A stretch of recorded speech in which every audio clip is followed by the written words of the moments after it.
What's going on, Summoners? I'm Kangas, and this is our high elo tier list for patch 11.5. If you want a full comprehensive rundown of every change to this patch, then make sure to check out the full 1.5 patch rundown. Instead, in this video, we're going to go over champion changes and provide tier lists curated for players on the top of the ladder. So hit that sub button, and let's get into it. Let's start with the top lane.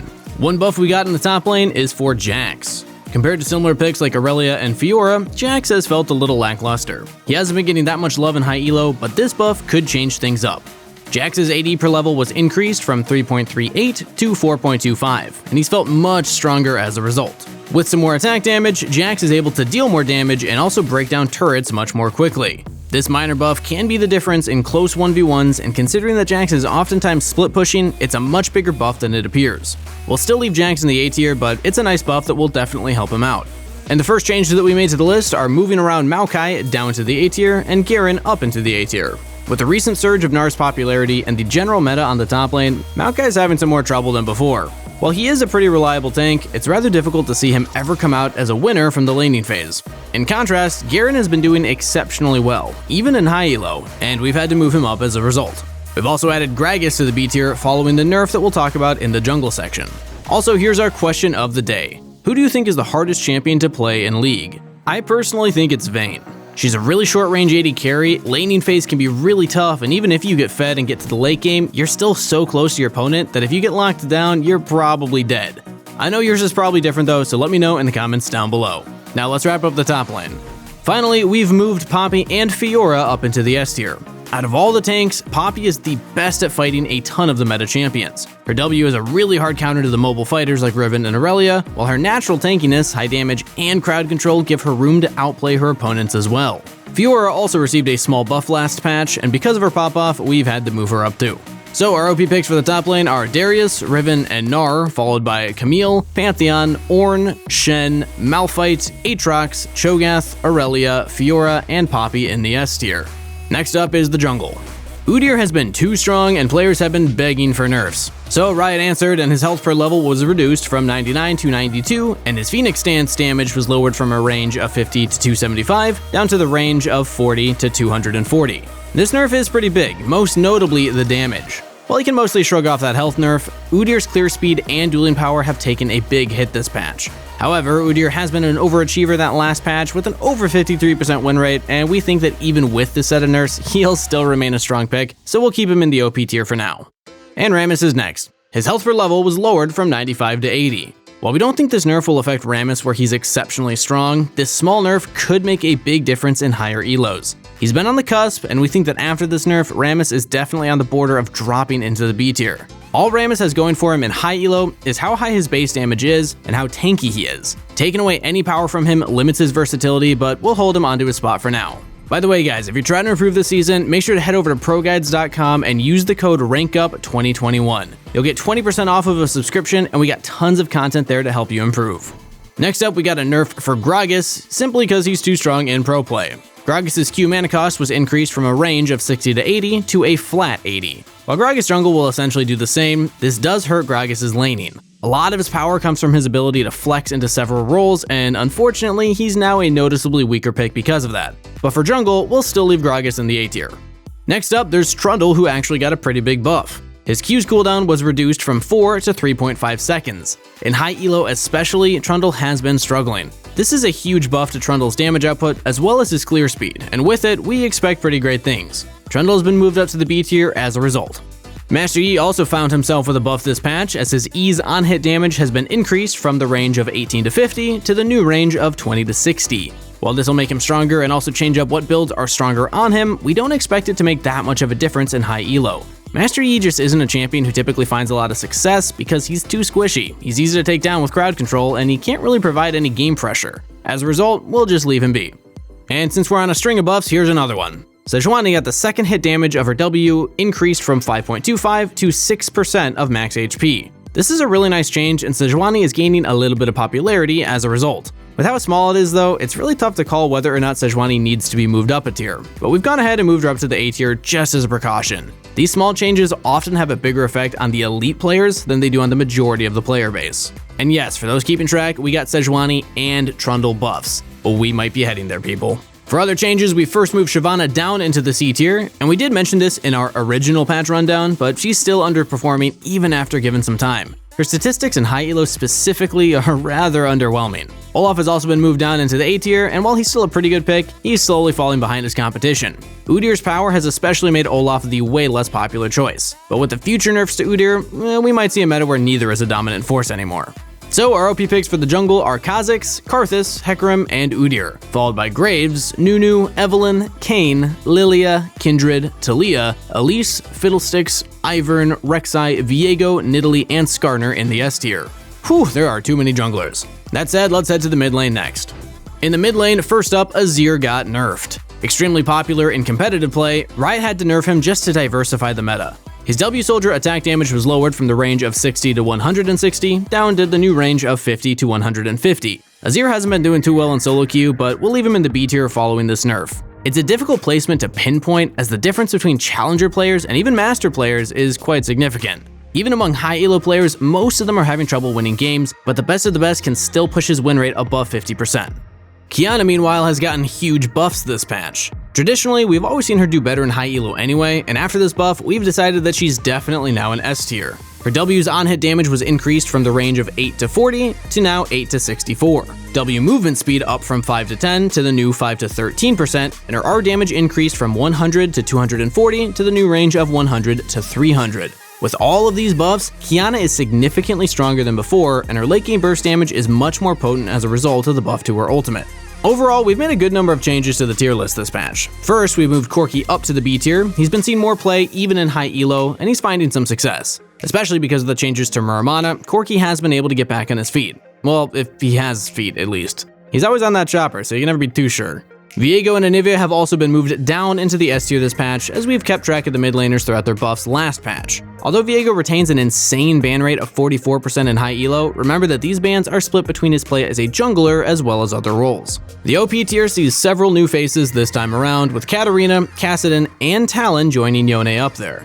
And in case you are, our analysts weren't too surprised by Katarina and Talon making that jump. Both champs got buffed last patch, and our analysts did their due diligence, keeping track of the performances. Talon, while not the most popular pick, is seen much more play than before, and rightfully so. The buff to his wave clear and damage has made him so much stronger, and with how quickly he can roam to a side lane, it's no surprise that Talon has been popping off. Meanwhile, Katarina was already a borderline OP pick, and they gave her a small buff last patch that just gave her that final push that she needed.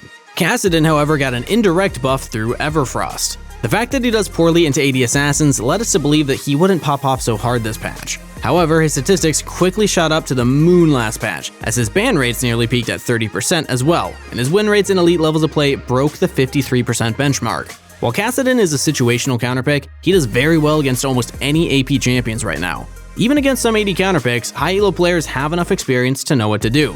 Just build some extra armor, adapting runes, and play much safer. They're still able to scale up and have an immense amount of impact in their games. So our OP picks this patch are Katarina, Kassadin, Yone, and Talon, followed up by Fizz, Zed, Annie, Anivia, Galio, Seraphine, Viego, Yasuo, Pantheon, Echo, Twisted Fate, and Qiyana in the S tier. Next up, running through the bot lane. First up, Seraphine, thank God, has been nerfed, but this change affects her mostly as a duo laner. Her passive notes from allies were nerfed to deal 25% damage, but the decay after her first note was removed. Next up, her ultimate's cooldown was increased from the original 160 to 120 seconds to the new 180 to 120 seconds. Finally, her passive note damage scaling was changed from 4 to 16 with a smooth progression to the new 4, 8, 14, and 24 at levels 1, 6, 11, and 16 respectively. Now, more than ever, you need XP to get those levels on Seraphine. Until you hit those level spikes at 6, 11, and 16, you're going to be a lot weaker than before. But keep in mind that solo Seraphine won't take this hit nearly as hard. Notes from Seraphine still apply full damage, so she remains a strong mid laner with bot lane and support Seraphine feeling the full force of these changes. We've moved Seraphine down to the A tier as a result. Senna's synergy with Guinsoo's Rageblade was nerfed hard this patch. Senna's passive no longer grants excess crit over 100%, but instead converts it to lifesteal with the same ratio as before. Guinsoo's crit chance conversion is now capped at 100%, and the on-hit damage is now affected by champion crit modifiers. With Senna being one of the few champions with a crit modifier, this change affects her even more than anyone else. She's also been moved down to the A tier following this change. Kog'Maw, meanwhile, got buffed this patch. His W's damage was increased from 3 to 6% to the new 3 to 7% of his target's maximum health. While this is a pretty big buff, there's so many alternative picks to Kog'Maw at the moment, the biggest one being Jinx. There's plenty of champions you can pick if you want raw damage, and a lot of other marksmen offer more safety and utility, so we're gonna leave Kog'Maw in the B tier for now. After gutting her, Riot has decided to give Samira back some of her strength. Her AD per level has been increased from 2.3 to an even 3, while her Q's damage ratio has gone up from 80 to 110% to the new 80 to 120%. However, the damage done was quite clear last patch, and we've had to make another adjustment and move Samira all the way down to the C tier, as our analysts placed her way too high in the last patch. Next up is Twitch, who received changes aimed pretty much at making his AP builds weaker, but AD builds a bit stronger. His passive AP ratio was decreased from 3% to 2.5%, while his ultimate's bonus AD was increased from 25 to 55 to the new 30 to 60. Also, the duration went up by a second. AP Twitch is weaker this patch, while AD Twitch is just slightly stronger. In regards to his placements, we've been undervaluing Twitch, but we'll still only place him in the B tier considering this change. His AP builds have been pretty popular recently, and with those nerfs, we expect his win rate to drop a bit. We've also got a few adjustments to our AD carry tier list. Caitlyn and Sivir have been moved up to the A tier, and especially in Korea, Sivir has actually seen a lot of play with a lethality build. Her high burst damage as well as incredible utility of her ultimate allow her to have a significant impact in games. Her spell shield is also just a great tool in lane against a lot of supports right now, as it allows her to counter certain champions and have escapes to ganks that many other champions would just die to. Caitlyn, meanwhile, has just steadily become a much better pick after her buffs. She's much more reliable now that she doesn't fall off as hard. Finally, Jinx has also been moved up to the S tier, and Jhin moved down. Jinx, following the buffs to her health last patch, has popped off. While she initially had her health toned down to compensate for a nice set of buffs, that was reverted last patch, and Jinx came out stronger in every single way. With more range and more reliable traps, Jinx is a bit more self-sufficient and a better champion overall. With some new faces joining the S tier, it's obvious that the meta has shifted. Jhin is beginning to fall off as a lot of more popular champions easily outscale him at the moment. If he doesn't have a successful laning phase where he pulls ahead, his opponents just naturally end up stronger than him a bit later into the game. As a result, our OP pick for this patch is Kai'Sa, followed up by Ezreal, Vayne, Miss Fortune, Jinx, and Jhin in the S tier. Let's wrap things up with support. If you thought I was happy about the Seraphine nerfs, well, wait till you hear this one.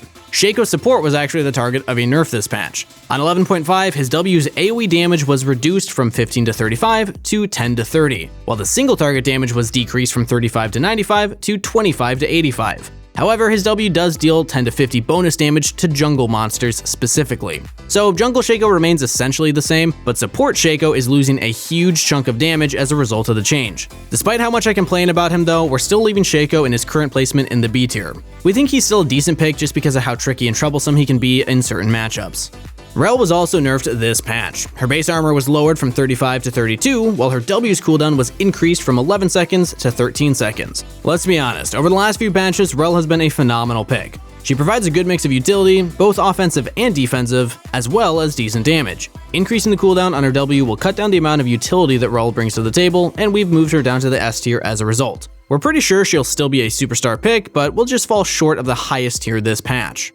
Pyke, meanwhile, received some big changes this patch. Although solo lane Pyke is taking a big hit, support Pyke was buffed. His passive Grey Health storage was changed from 25 to 50% based on champion level to the new 10% plus 25% lethality, increased to 35% plus 50% lethality when 2 or more enemies are nearby. Without 2 opponents nearby, you're looking at significantly less health regeneration than before. However, when you're in a duo lane against multiple opponents, you'll instead enjoy much more health regeneration than before.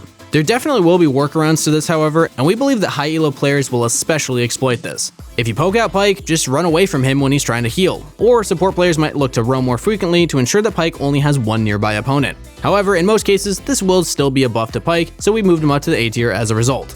We've also got another buff for Karma, right? Like another one's gonna help. Her Q's cooldown was reduced from 9 to 7 seconds to 8 to 6 seconds. After destroying her last season, Riot has been working slowly to bring Karma back up from the grave. Inevitably, any buff to Karma also powers up her solo lanes though, and as she's been a prominent flex pick in the past, Riot has been taking these buffs very slowly to ensure that she doesn't become an oppressive pick at all levels of play like she was before.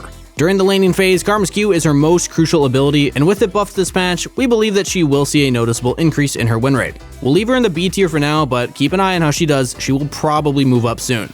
And also, like in the bottom lane, we've moved Seraphine down to the A tier following her nerfs. So our OP picks for support are Leona and Thresh, followed by Rell, Lulu, Bard, Morgana, Nami, Janna, Alistar, and Nautilus in the S tier. And that'll conclude our high elo tier list for patch 11.5. Thanks so much for watching, really hope you enjoyed it, and let me know what your thoughts are in the comments below. Also make sure to check out the description for a link to join our Discord. We'd love to have you as part of our community. As always though, best of luck on the Rift, stay hydrated, and I'll see you next time.